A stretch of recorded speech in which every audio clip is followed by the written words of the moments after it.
Hello guys, welcome to Daily Current Affairs series. Today we will discuss about 7th August current affairs. Myself Sunny Sandeep. Welcome to my channel Gear Up for Group 1 exam. Let us discuss the today's important current affairs. Before going to our current affairs, there is a famous quote by Winston Churchill. That is, success is not final.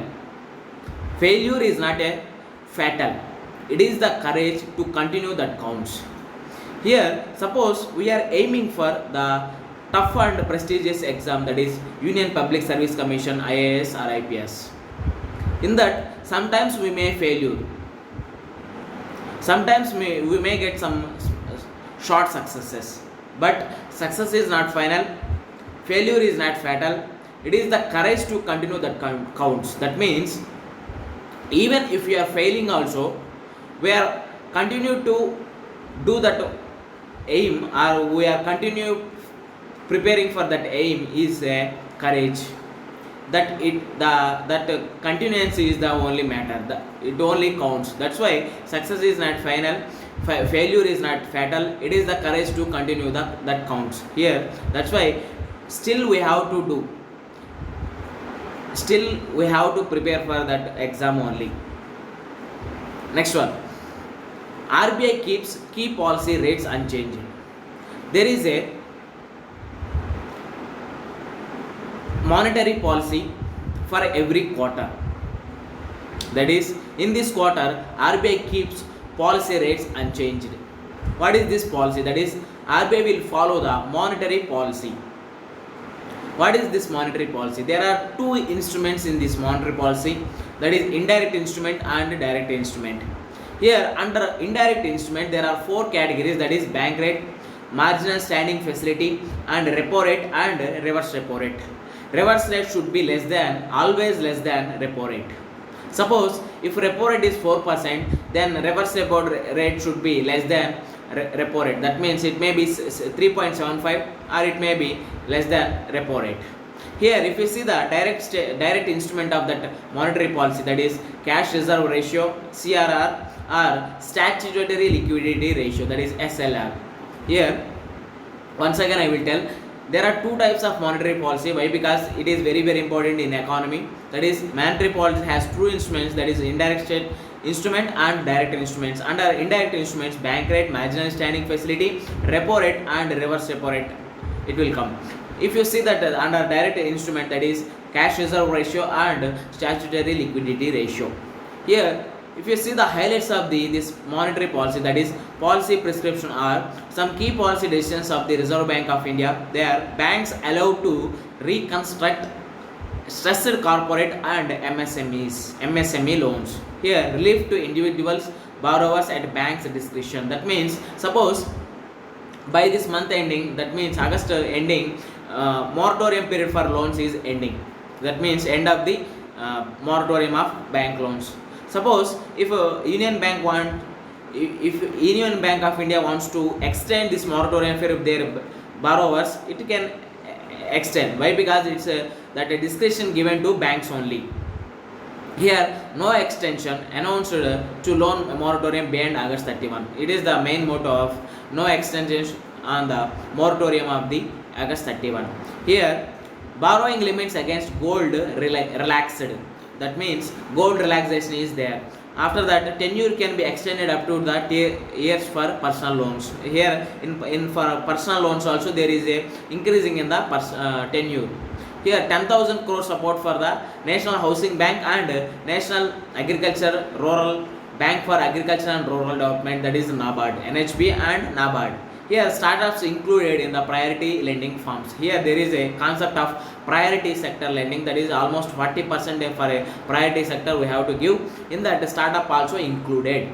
While space for further monetary policy actions is available, it is important to use the judicially to maximize the beneficial effects for underlying the economic activity. These are the highlights of the monetary policy of RBI, that is Reserve Bank of India. Next one, cartographic challenge. What is this cartographic challenge? Here, if you see that last 2 months we are facing the tensions between China and Nepal. Here over the what issues we are facing, that is a maps. Here Nepal has issued a new map on Limpiadura and Kalpani regions. If you see that there is a tensions between India and China over the line of actual control at Ladakh and Sikkim and Pangzhou Lake. Here in another country, that third country also is adding to the tensions for India, that is Pakistan also. Pakistan has also released a new map is intended to provoke the India. That means provoke means it's giving initiation or it against that new map. If suppose if India has reacted against that new map, that there may be some tensions between India and Pakistan, as well as if you see that there is a tensions between India and China, and at the same time India and Nepal also. This is the third country we are facing that one. Here why Pakistan has the, what is the motto of this behind this new map, that is internalize the border issues. That means we have, if you see in Jammu Kashmir, that is a there are two regions like Pak occupied Kashmir or Jammu Kashmir and Gilgit Baltistan regions also. That's why this Pakistan want to internationalize that border disputes between these two countries. Here Pakistan is claiming on Jammu and Kashmir, Siachen and Sar Creek. Here it lays a new claim onto the Junagadh also. If you see that before after independence, Junagadh is going to India, but now this new map is claiming that Junagadh is also part of Pakistan. That's why there is a tensions between India and Pakistan. If you see that there is a peaceful agreement between over the Siachen and Sar Creek agreement, that is between India and Pakistan. Now that agreement is successfully in 2007. If you see that I have previously told that there is a China at the line of actual control on Ladakh and Nepal at the Kalpani and Limpiadura. Here, what is the way forward for this country, or what is the way forward for the India? Here, India has to prepare for these cartographic challenge. First, we have to know cartographic means it is related to maps. Studying of maps is known as a cartography. That's why cartographic challenge is going on. That's why India should be prepared for these three countries, should be fight against these three countries. Next one, India rejects China's UNSC, that is United Nations Security Council move on Kashmir. If you see that last year on August 5th, 2019, India has removed the Article 370 or Article 35A, that is a special status given to Jammu and Kashmir. Here, United Nations Security Council to discuss the Kashmir issue in a closed door meeting. Here we have to underline that closed door meeting means here China is initiating that move. India firmly rejected the Chinese initiative and reiterated that Kashmir is a domestic issue. That means it is a matter of internal affairs.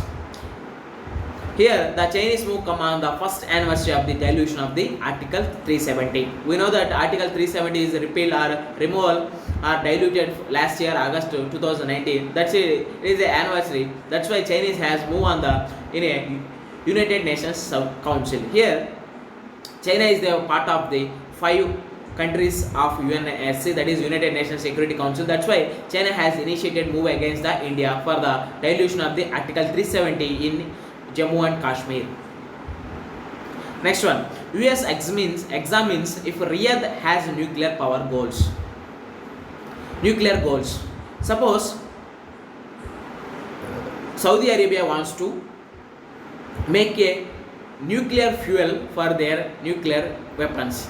That's why US intelligence reports is telling that US examines that if Riyadh has nuclear power goals.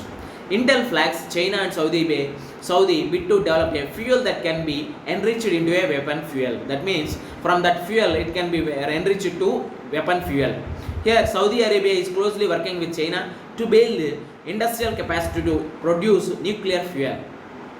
That means there is some good relations between China and Saudi Arabia to build the industrial capacity to produce the nuclear fuel. If you see that Crown Prince of this Saudi Arabia, that is MBS, that is Mohammed bin Salman, pledged in 2018 that his kingdom would try to develop or acquire nuclear weapons if Iran continued its work toward a nuclear bomb. That's why there is a tensions between Iran and Saudi Arabia. That's why if Iran continued their work on nuclear bomb, Saudi Arabia or Riyadh also, it will continue or it will develop or acquire a nuclear weapons. With this we can conclude our video. Thanks for watching. Like, share and subscribe to my channel. Gear up for Group 1 exam. This is Sunny Sandeep signing out. Take care and bye bye.